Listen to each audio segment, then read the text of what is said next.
이들은 지금 무엇을 하고 있는 것일까요? 궁금증을 풀기 위해 함께 19세기로 가시죠.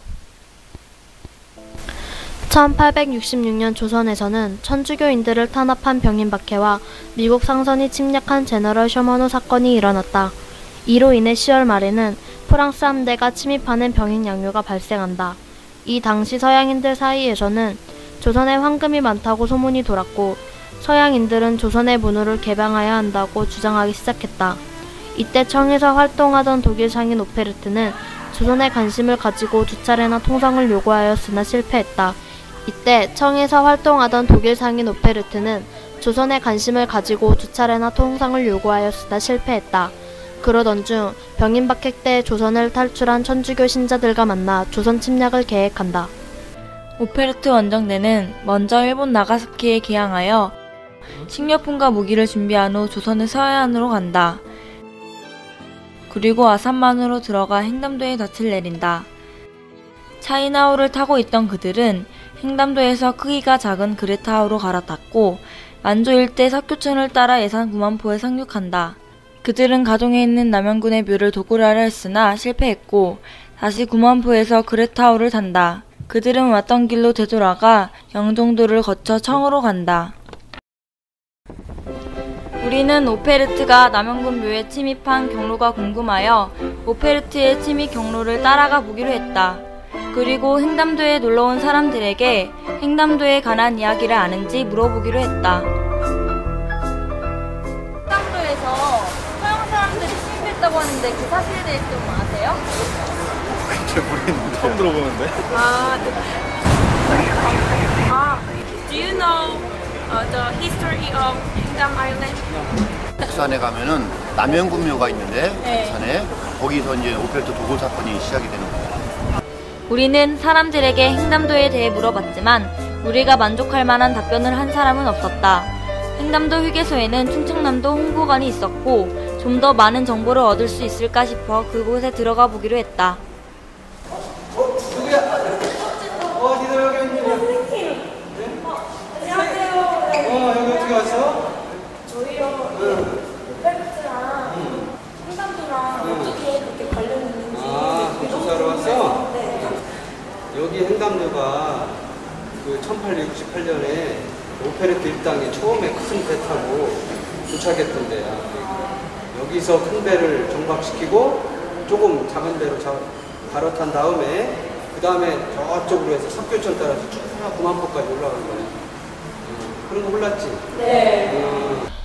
선생님과 이야기를 나누어 보니 횡담도는 단순한 섬이 아닌 19세기 오페르트가 지나간 중요한 길목이었다는 것을 알게 되었다. 아산만 깊숙이에 있는 횡담도는 국내 최대 규모의 사장교인 서해대교를 지나고 있으며 현재 휴게소가 설치되어 사람들의 휴식 공간으로 이용되고 있다. 우리는 선생님과 함께 오페르트 일당의 상륙지였던 9만포로 갔다. 여기가 9만포입니다. 오페르트 일당은 횡담도에 차이나우를 큰 차이나우를 대고 그레타우로 여기까지 왔습니다. 오페르트 일당은 여기서 내려서 덕산 남양군묘까지 쳐들어갔습니다. 여기서 잠깐! 외국인이었던 그들은 어떻게 사교천의 조류가 크다는 것을 알았으며 또한 남양군묘로 쳐들어가는 가장 빠른 길을 택할 수 있었던 것일까? 이것은 병인박해와 관련이 있다. 천주교인들과 프랑스 신부를 대량 참살한 병인박해에 불만을 품은 페롱 신부와 조선의 천주교 신자들이 조선을 침략하려고 하는 오페르트를 도왔기 때문이다. 지금은 흔적이 보이지 않지만 옛날에는 곳곳에 배들이 정박을 했던 것입니다. 예산군 덕산면에 위치한 9만포는 과거에 60톤급 증기선이 정박했을 정도로 큰 포구였다. 육지에서 생산되는 곡식 9만석을 한양으로 보냈다 하여 구만리라고 불리었다는 이 마을은 지금도 풍부한 곡창지대이다. 우리는 오페르트의 상륙지인 구만리를 지나 남양군 묘가 있는 상가리로 갔다. 선생님께서는 남양군 묘 근처에 묘비 3개와 남은들 상여가 있다고 말씀해 주셨다. 오페르트 일당은 9만포에서 상륙했다. 남영군 묘를 도굴하기 위해 상가동 주민들의 농기구를 탈취하였다. 그들은 그 농기구를 가지고 남영군 묘를 도굴하기 시작했다. 그러나 남영군 묘는 석벽으로 둘러싸여 있었고 결국 출입문을 발견하지 못한 그들은 농기구를 버리고 도망쳤다.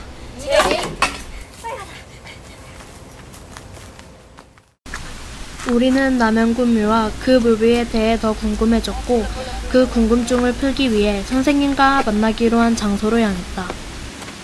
이게 뭐지? 글쎄. 근데 선생님은 오신 날이 도대체 어디 계신 거야? 선생님! 니들 이 비석이 궁금하지? 네. 여기 이거 말고 두 개가 더 있어. 저 위에 가면 내가 좀 그 비석에서 설명해 줄게. 이 비석은 남현군 신도비야. 이 비석은 이 무덤이 여기 왔을 때 세운 게 아니라 나중에 고종 임금이 왕위에 오른 다음에 남현군의 업적을 기리기 위해서 세운 비석이야. 우린 남영군 신도비에 대한 선생님의 설명을 듣고 나니 두 번째 묘비가 어떤 곳에 어떤 모습으로 있을지 궁금하여 두 번째 묘비가 있는 곳으로 발걸음을 재촉하였다. 이건 남현군의 첫 번째 묘비예요. 남현군 묘가 원래 경기도 연천에 있었습니다. 그때 거기에 세웠던 비석입니다. 우리는 우리가 마지막으로 본 남영군 신도비가 있는 곳으로 자리를 옮겼다. 이 비석은 남현군 묘비입니다. 아까 올라오기 전에도 묘비가 있었는데 그것은 경기도에 있을 때 세웠던 거고 이쪽으로 이장한 다음에 새롭게 이렇게 묘비를 여기다 세운 것입니다. 남영군의 시호는 본래 영이었으나 후에 시호를 충정으로 고침으로써 남영군의 위상을 높이고 지금 남영군 묘 옆에 새로운 묘비를 세웠다. 여기는 남은들 상회예요. 경기도 연천에서 남현군의 뼈를 파서 이 상회에다 싣고 여기까지 왔던 것입니다. 근데 지금 여기는 모조품이고요. 진품은 박물관에 있습니다. 현재 남현들 상현은 많이 낡았지만 좋은 목재를 사용함으로써 실용적이고 견고하게 만들어졌으며 목재 위에 단청을 입혀 우리나라의 멋을 그대로 간직하고 있다. 1868년 오페르트 도굴 사건의 영향으로 흥선대원군은 천주교도에 대한 탄압을 강화했고 조선 내에서는 서양인들을 배척하는 기운이 고조되었다. 결국 오페르트 도굴 사건은 후에 있을 흥선대원군의 세국 정책을 부추겼다. 오페르트는 이 사건 이후 조선 기행과 금다는 나라 조선이라는 책을 남겼다. 삼가 말하건대 남의 무덤을 파는 것은 예의가 없는 행동에 가깝지만 무력을 동원하여 백성들을 도탄 속에 빠뜨리는 것보다 낫기 때문에 하는 수 없이 그렇게 하였다. 본래는 여기까지 관을 가져오려고 하였으나 과도한 것 같아서 그만두고 말았다. 이것이 어찌 예의를 중하게 여기는 도리가 아니겠는가? 군사와 백성들이 어찌 석회를 부술 기계가 없었겠는가? 절대로 먼데 사람의 힘이 모자라서 그만두었으리라고 의아하게 생각하지 마라.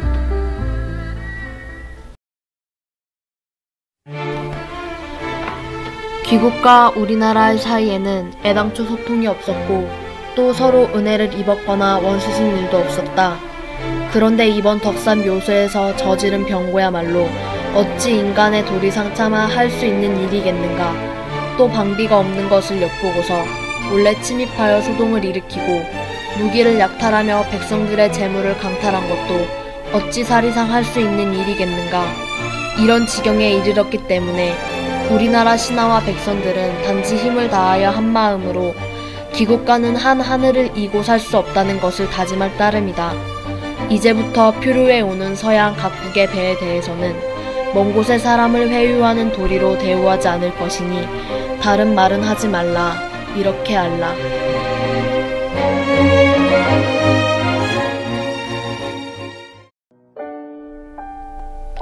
오페르트 도굴 사건. 이 사건은 단지 우리에게 교과서에 나오는 지식일 뿐이었다. 우리가 직접 나서서 우리 지역의 역사를 탐구하기 전까진 그랬다. 우리는 공부를 핑계로 우리와 한 일생을 살아가고 있는 우리 지역의 문화재에 대해 관심을 갖지 않았었다. 우린 조상들이 아름답게 가꾸어 놓은 문화재를 두고 있는 듯 없는 듯 살아가고 있었다. 이대로 간다면 100년, 200년 후 우리의 후손들은 문화재가 없는 나라에서 살고 있진 않을까? 이런저런 생각을 하며 남양군묘를 내려오고 있을 때 우린 우리를 보고 활짝 웃고 있는 무궁화를 보았다. 밝은 미래. 지금 우린 그것을 위해 달려가고 있다.